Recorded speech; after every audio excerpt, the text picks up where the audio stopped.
I'm gonna mute Mr. Charles. All right.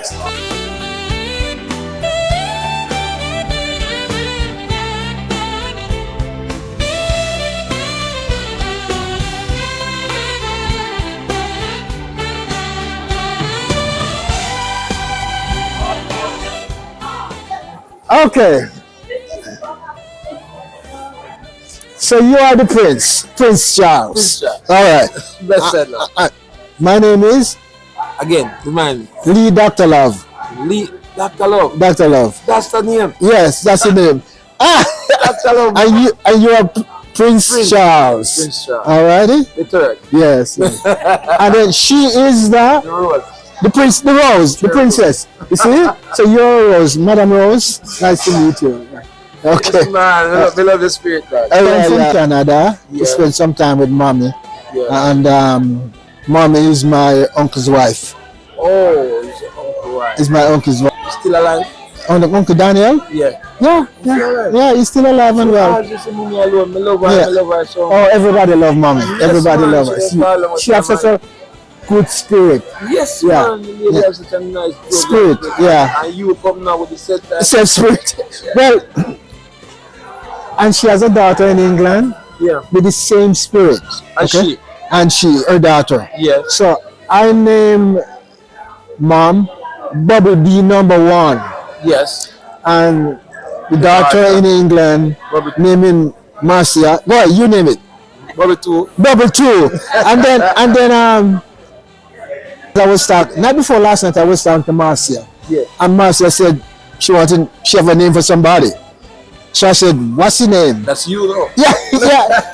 So what's the name she gave me? Bubble B. Bubble D3. Bubble B #3. She told me, she said, all right, so you are Bubble B #3. Yes. I said, well, Marcia, if you want to give me that, I'll take it. I take All right. Loving Father, merciful, gracious, compassionate Father, I want to thank you, Lord, for the day that you've given to us. This is a blessed day, and we give you thanks. Father, I'm about to reveal, my name is Leeland McGregor, and I'm about to reveal my life story to my friends and others. I was born in St. Thomas, Jamaica, Somerset district. So my father made plans to go to England, UK. Living at Moffat with my stepmother was a very hard, challenging. My stepmother would physically abuse me. My stepmother would abuse me in many different ways. There was a 6 family living in that yard. Each family would have 3 or 4, 5 children, and there were 6 houses in the one yard. They would often call that yard big yard because there was so much different families living there. My stepmother would oftentimes tell me I need to make the porridge for my 3 siblings in the morning, and she would come in the kitchen only to remind me, make sure there's no lump in the porridge. After about 4 months, my Aunt Rosetta came up from York to visit with us. She said, I just come up to see how you guys were doing, because it's been about 4 months since my dad went away. That's her brother. So she just come up to see what I was doing. And she came up the Friday evening, and she chose to go back down this Sunday. So the Friday and the Saturday, she just sat and talked to myself and my stepmother. And when she was leaving this Sunday, she called me to the side and she says, I've seen everything, and if things get any worse, you can come to me. I chose now, made a plan with my two friends, Ronald and David, to go to my aunt. The plan was to leave one early morning to my aunt, but I had no money to pay the bus fare to go to my aunt. So David, who you could say is the leader of the group, David says, "Well, we are weeding this ground for this man, and if you come and help us to weed the field, when we get pay, we would give you your portion." So I start going with David to weed the field. At this time, my stepmother became even more harsh towards me in the abuse. She just said, "Okay, you're turning bad.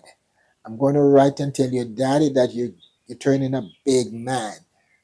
I was just about 12 years old. So I started to weed the field with Ronald and David. It so happened that this field was a huge field. We keep on weeding as if there was no end. Finally, one day David came and says, "The field is finished. We got paid." I said, is that so? He said, "Yeah, we got paid." And he gave me my portion. So then we decided that we got to come up with a plan to run away from my stepmother. So the night before we I I tried to run away. I packed my a box because I didn't even have a suitcase. So I packed a box with my clothing consistent of, I think, one short pants and one tall pants and maybe a couple shirts.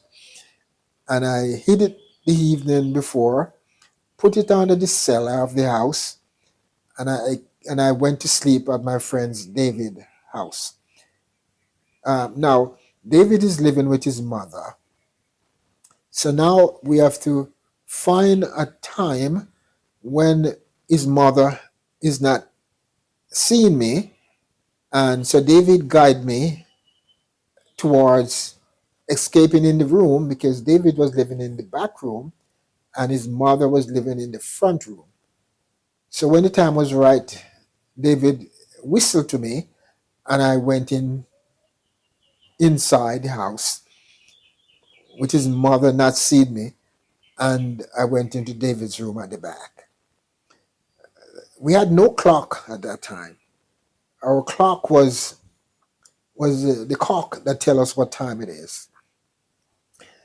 I think what we had decided is that I was going to leave on second cock crow.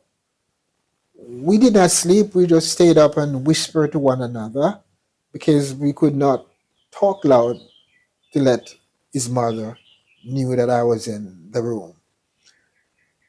As we were there later in the night, I could hear my stepmother came from wherever she was, I don't know. And when she came, she was like a roaring lion, going to all five other houses asking for me. I heard her when she came into the room and asked David's mother if I'm in there. And she told her no, she hasn't seen me since dusk. Then she came into David's room and asked David where I am. I was under David's bed. And she said, "Where is Leeland?" And David said, "I haven't seen him since dusk. So he must have gone to sleep." And she said, "No, he's not in the house. But wait until I catch him."